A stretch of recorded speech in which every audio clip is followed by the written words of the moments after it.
Hey guys, welcome back to my channel. I'm Jessica Flynn and I am the owner and maker of Flynn Sisters Boutique, and today we're going to be doing this fun summer kind of preppy monogrammed tumbler design. I was really inspired by this new tote bag that I saw on marleylily.com. It was super cute. I am obsessed with marleylily.com. This is not a sponsored ad. I just really love all their clothes, and so when I saw this tote bag, I just had to get this design onto a tumbler. So this is my interpretation of that design. I hope you guys enjoy it. I absolutely love how this turned out. I want to keep it for myself. I'm going to have all the products that you see in this video listed and linked down below in the description box. You might even find some discount codes for you there as well. You're also going to find a link to our new Patreon group. It's the Flynn Sisters Exclusives membership, and there's a ton of things included in that membership, and really what that group is for is to just get some extra help from me, some extra one-on-one time. If you're really looking to connect with me in a small kind of tight-knit community, this is the membership for you. We're also going to be doing a ton of giveaways in there, so all the products that you see me create in my videos, and also some of my favorite like hand-picked supplies and stuff like that, we'll be doing giveaways just for you guys in that exclusive group. So click the Patreon link down below to check it out and decide if that's the right choice for you. But anyway, that's enough chit chat for me. Let's go ahead and get started.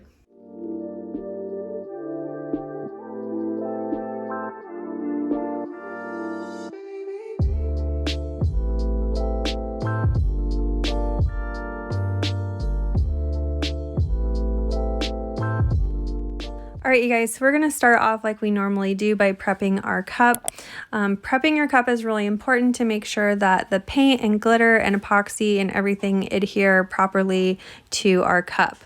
So to prep, I'm using the Final Sand paste, and it's just a non-toxic silica-based sanding compound that's going to help us scuff up the surface of that stainless steel, and also a really effective detergent for cleaning off any kind of surface oils or contaminants or anything like that. I'm using a maroon scouring pad to scrub the entire surface of the outside of my cup, and then we're going to rinse this off with some water, and then I'm going to dry it off completely with paper towels, and then we're ready to go. After I prepped my cup and dried it off, I sprayed it with some white matte spray paint as a primer. And right now I'm just using a ruler to mark off the colored sections of my cup. For this design, I want the top portion to be like a teal blue color and the bottom section will be white. So I'm just measuring that out. I'm also going to have a band through the center that will have these like pink stripes through it. So really I'm marking 3 lines around my cup. One will mark off the whole bottom section. The next line up will mark off the section that has the lines running through it. And then there'll be the top blue section of the design. And I'm just using a regular pencil stacked on some rolls of tape or like whatever you could find, just to steady your pencil while you turn the cup against the pencil to draw that straight line all the way around. Once we've got all of our lines drawn, I am going to mask off what will be the bottom white section of my cup. And I'm just using some regular painter's tape to do that. And then we're going to spray paint the top half of our cup with this beautiful blue that I just found. This is Saint Tropez from Rust-Oleum. And even though this is a gloss paint, it's okay. We just need to really be mindful to do nice, even, light coats. Probably will take you a good 2 coats to get good solid color. Particular design, we do want to make sure that we have a really nice even paint coat for that blue section, because it is going to be part of our design and you will see any imperfections in the paint through the glitter later on. All right, so right around the time when your paint is tacky, not fully dry but also not fully wet, you'll want to remove this tape. That timing will depend on like the heat and humidity of your workspace. But anyway, we're just going to remove the masking from that bottom portion of our cup. And then after that blue paint is completely dry, which for me took about 20 minutes, I'm going to tape off now the blue section, and I'm going to go back over what will later be our white sections with another coat of white paint, just because during this process of marking lines and all that stuff, my paint got a little messed up. So I just went ahead and did another coat, because again, the painting on this cup will be important later on, because we'll see any imperfections in the paint through the glitter that we're using later. And so now that our paint is nice and dry, I've got 30 milliliters of epoxy here. And I'm going to take some glitter. This is Brite from Peachy Olive Glitters, and I added about enough glitter to cover the entire surface of our epoxy in that medicine cup. See, like there's just a little mound of glitter in there.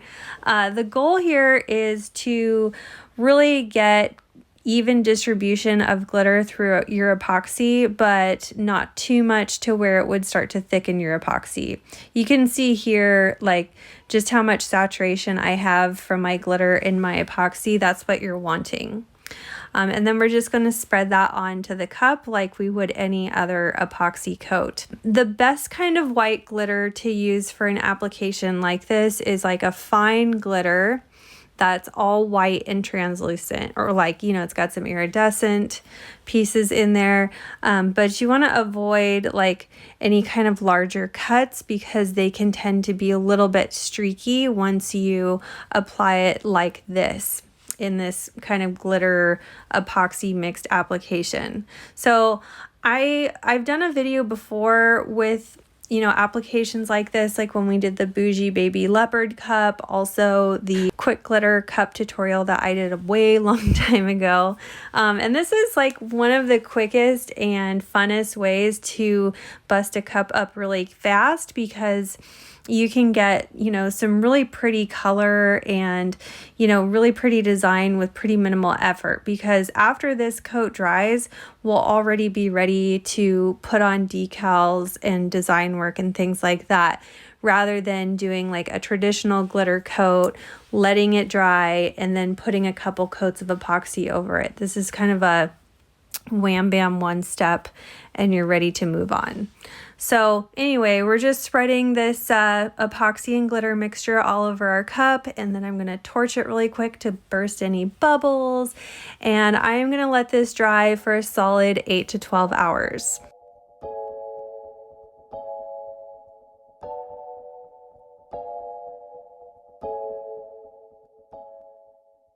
And a bulk of this design is just like vinyl work. So I'm going to show you exactly how I did all the vinyl work on this design. So I'm going to show you guys first how I create a monogram really quickly. There's plenty of fonts and stuff that you can use to do this instead if you wanted to design them yourself. However, when I'm in a hurry, I just like to go to this website. This is chickfetti.com, and I will have a link down below for this website. Super simple to use. You just plug in your initials, and here's your monogram. It's got an option to download, so we're going to download the PNG version of the file. All right, and once we've got that file saved, I decided that I wanted to create an offset or like an outline around my monogram. So we're going to do that in Inkscape.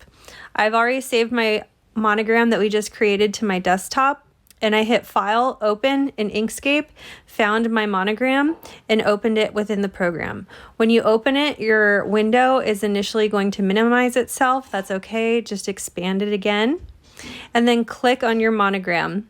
You'll notice it's selected because there'll be arrows all the way around it, just like you see here. Once I have it selected, I'm going to go to Path, and then click Trace Bitmap. Once that window comes up, just click OK, and then exit out of that window. All the other settings are exactly where we need them to be. So now you'll notice that the outline around our monogram is smaller. That's what we want. Then we're going to go to Path, Outset. So Path, then click Outset. Each time that we do that, the offset around our monogram will get a little thicker. And we're going to continue that step. So just hit Path, Outset, until you get the width that you want on that offset. If you find that you made it too thick, you can select Path Inset, and that will shrink it down a little bit. All right, so I think I ended up having to do mine about 6 or 7 times until I got the thickness that I wanted. Great, and now we're gonna just check what we've done so far. So we're gonna go down to fill and stroke. If you don't see the fill and stroke option to the bottom right hand side of your screen, you're just gonna select that little arrow and bring it up in your menu. So we want to change the fill to empty, so select that little X for the fill, and for the stroke we want it to be solid color. So select the solid box. And when we do that, you'll see that we've created an outline around our original monogram. So now we can decide if we want that offset to be a little thicker or thinner, whatever looks best to you, okay? And again, at that point, you can select Path Outset or Path Inset to make it bigger or smaller based on your preferences.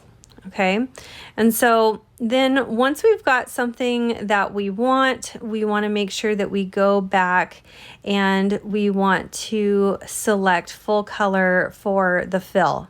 Okay, so here you'll see the offset version of our monogram and the original version of our monogram. You're going to want to select the original version and hit delete on your keyboard and then reselect your offset. Okay, then we're going to go over here to export as. Okay, make sure that selection is selected up there at the top first, because you'll run into problems. By default, it usually is selected, but just in case, you want to have that selection option clicked on. Okay, so we're going to make sure we have selection selected, then go to export as, and we're going to choose where we want to save this. I usually like to save it to my desktop so I know where to find it, and then I'll just change the file name if I want to whatever I want it. Okay, and then we're going to click save, and then after we click save, then we're going to click export. You have to click that export, and it's going to save that offset version to our desktop. I'm going to upload both the original monogram and the offset version of our monogram to Cricut Design Space. And here we're going to just double check our work and then resize the monogram. So I'm going to select the offset version and I'm going to change the color so that when I layer the original version here, I can see kind of roundabout what it looks like and make sure that I have the thickness right and all of that. So I'm going to select both of them once I have them layered on top of each other, and then I'm going to hit center just to make sure everything's centered nicely. Then I'm going to select both of them to resize them. So you'll want to, based on whatever cup size you're working on, that's the size that you'll want. I believe for mine, I didn't make it more than like 3 1/4 inches wide, maybe as small as 3 inches wide for this 30-ounce skinny. And then once I have them to the appropriate size, I'm going to make them the same color so I can cut them on the same mat when I go to cut my 2 different colors of vinyl. Then for the lines on my cup, the gold lines that I have, the gold vinyl lines, I'm going to use the shapes feature. I'm going to select a square. You're going to want to unlock the proportion lock thing, the little lock at the top there. And we're going to size this to 11.5 inches by 0.20 inches. That's the height and width that I made these. And then I just duplicated it to create another. So we should have 2 lines there. For the pink vertical lines that I did all the way around the cup, we're going to kind of do the same thing. So I'm using a square. I'm going to unlock the proportions and I'm going to resize this to 1.5 inches tall, 0.15 inches wide. So we should have a little strip that looks like this, okay? So then I'm going to select that and I'm going to duplicate it. You're gonna probably want to have already measured around your cup so you know the total width around your cup. In my case, it was about 10 inches, I think. So I just kept that in mind when creating this little pattern that I'm making here is you want to make sure that you create it to span the whole width around your cup. And I know that it's the right width because I'm looking at it in relation to the ruler on my canvas here. Okay, so you're just going to want to keep duplicating these till you get a few, and then you can duplicate those few, and just keep going until you get enough to kind of span your total width here. Once I have a good amount, I'm going to start separating them and spreading them out approximately the distance that I want them to be in our pattern. Okay, so it doesn't have to be perfect. It just has to be approximately how I would want them to be spaced. Okay, so we're going to space them all out. Then I ended up duplicating a few more just because it wasn't long enough. Okay, then we're going to select all of them.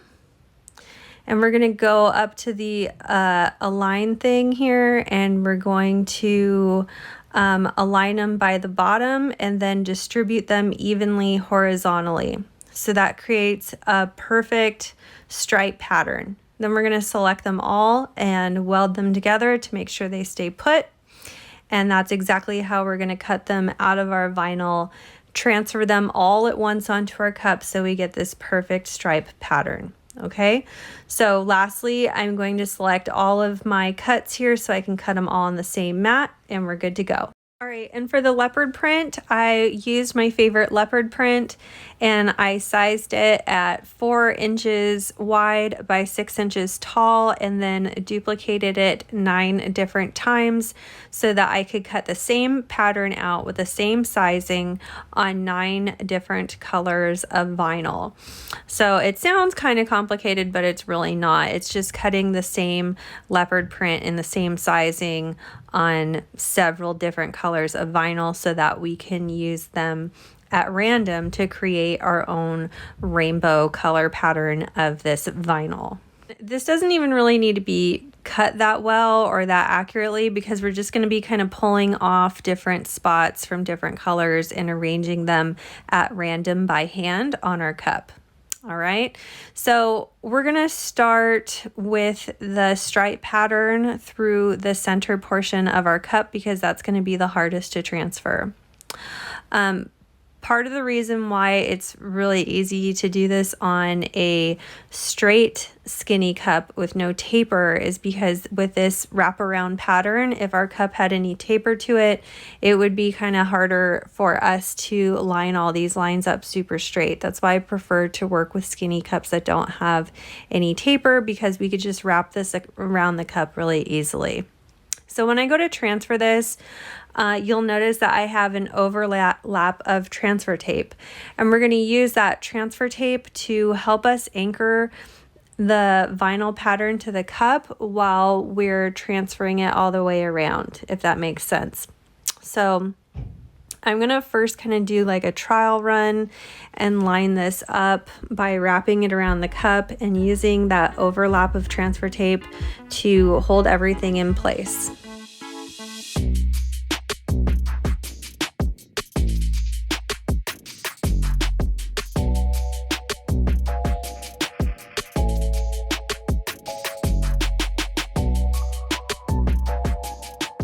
Once I've got everything laid out how I want it and it's all straight and lined up, I'm going to start transferring the lines one small section at a time.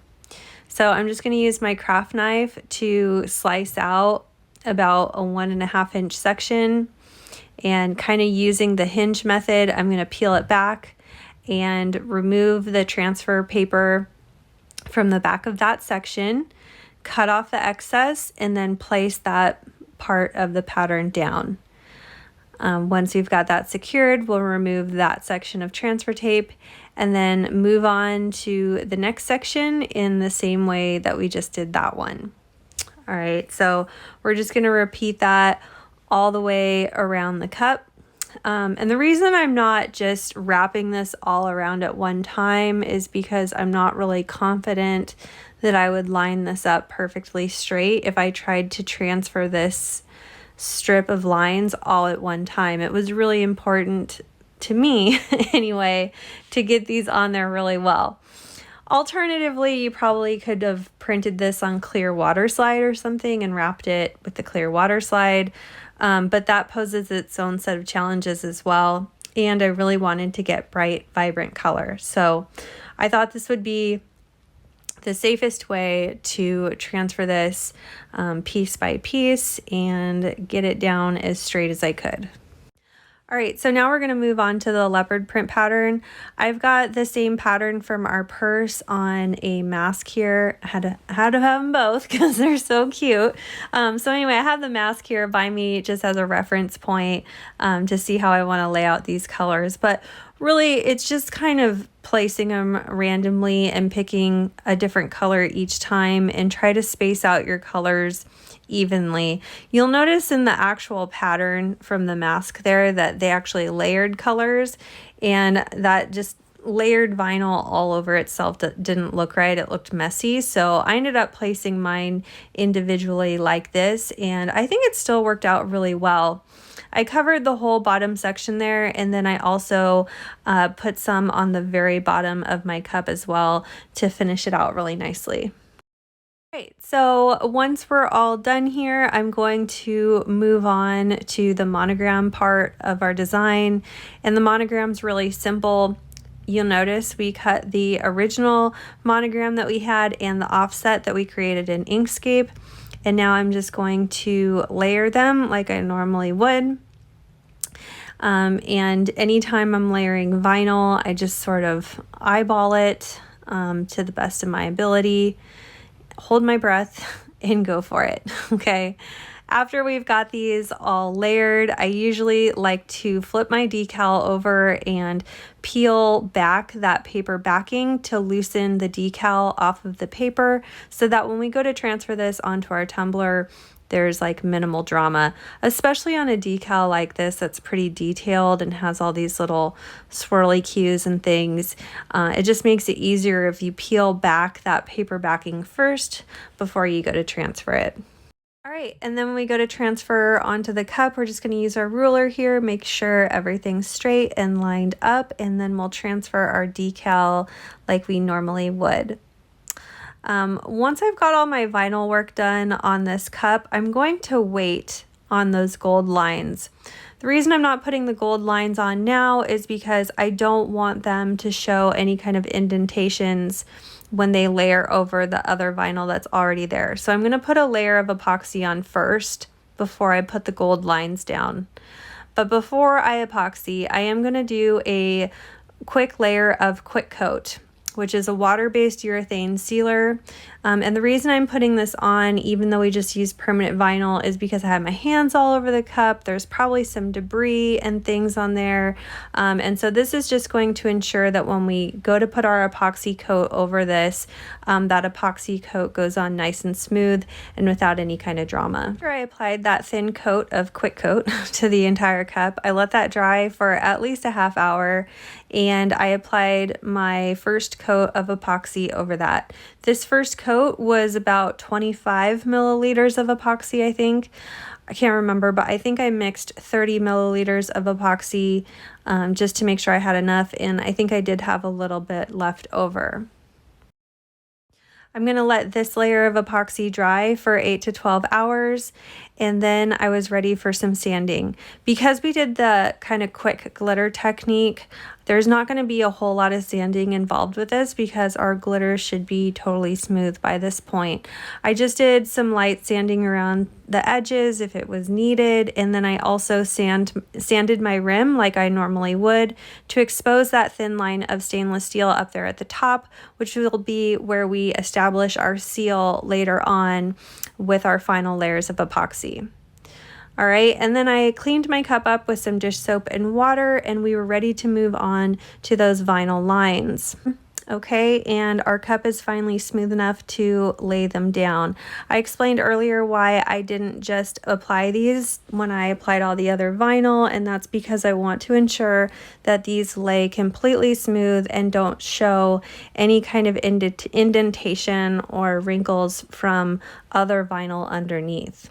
All right, so really we're just going to use the natural lines that are already in place from our design to lay these down, and you're going to, pull your vinyl a little bit taut and just wrap it around the cup while you're slowly rotating your cup. I usually try to make my seams for these lines towards the back of my cup. And you're just going to overlap both ends towards the back there and trim the excess with a sharp craft knife. We repeated that step for the bottom line as well. And then once we were done with that, we started on our final coats of epoxy. This particular cup took 2 final coats of epoxy before it was totally smooth, and that was it. We were done. So let me know what you guys thought in the comments. This is definitely one of my favorite designs that I've ever done. I can't wait to see what you all come up with, and thank you so much for watching my video. We'll see you again soon.